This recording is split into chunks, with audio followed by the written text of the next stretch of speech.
I'm Eric Birayon, 43 years old, from Buko Banlag, Valencia City. Currently employed at UPLB, Los Baños, as agricultural technician to. And diri ko naka-home base karon sa kuan, sa station. Kaya diri mo kuya sa inglabay nila. Sa akong pagkakaroon currently, natanong kong mais ron kung production ko dito sa anak ko area dito sa Buko. Almost 1 hectare to. Yan ang last year ng cropping, mahal kita mabuno. Kaya ang complete karon ta 1,450 naman. Din ang price sa imong crops, baligyan mo commodities sa corn, barato yung kuha. So last year medyo lugi ko ato. Dahil mahal man ang inputs, yang baligyan mo gamay barato ra kayo palit. Kung naloy farmer karon sa mga paliton ng inputs mahal.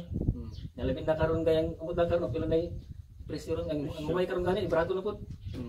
Yang ang mais karon bida-bida kay city mo karon. Last year 14 man. Wala sa gid mo mag-farmer ka nga sabi nag-financing nimo. May lang kani sarili nimo ang gasto. Kung nagpo-finance ka, kung magsibit interest ba imong kuan, kuha nga mga abono, mga chemicals. Dili gabot sa harvest. Bis barato pa ang barato ang presyo. Bisa yung baligya, pagpus mo baligya kay naman kay kuan, kay financing. Ang manila yung kayas. Kay isa ko karon ang abono, malang abono karon din. Ang uban karon gamit lang organic, akong tapa dito. Nagpulyar naman siya. Una sa gamit og abono nga kaning granules. Nagpulyar siyang grada kay mas barato ang uban gani ga kuan, chikindang butang food sa kaning kuan area. Pura ko nagamit gyapon ko kuan kaning abono ginapalit kay magpulyar ko kasi man ko na para may sister dito. Para kung kating abono madali man ni kuan.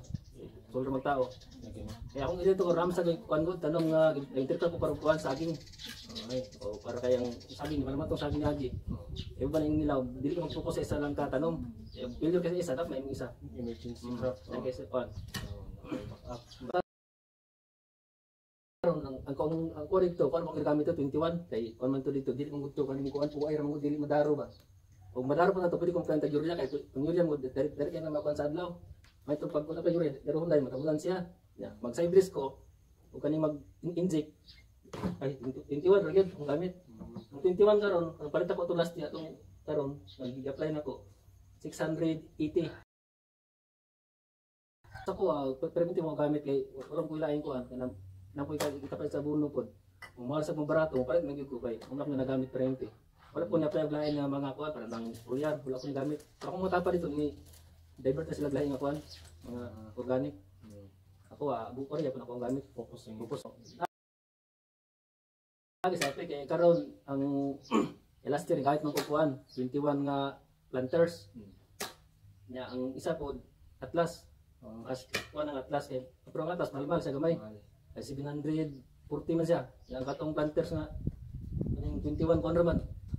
700 dili ko 780 mas ito. So mas ang ugmahal mo yun lang malang kuan kasi kalidad. Para kung pagkagamit ng gamalon, gamalon baraton. Unang tugnaw tong baraton kay kuman sa kuan quality. Quality. Nagkabas ako nila, nag-supply sa Valencia. Ang gamit na ako, 21 ra may gamit ako rin dito. Ano yung harvester akong gamit? Kay barato naman eh. Muna yung kuhan, kung ginagamit karon kay ang Atlas, medyo mahal magit siya. Una po na ako na kaning harvester, ako na naghanong kuhan po. Para kayong, kung gamay nga buno, gamay lang kumakuha sa tanom nga kuhan, nutrients. Observe naman ako na, gamay lang ang buno, ang mais medyo ngiwang gid siya. Sigil siya. Muna yung nila, gasto ka, gastuin na lang yun. Kasi mag-contact ihi ka. Ang may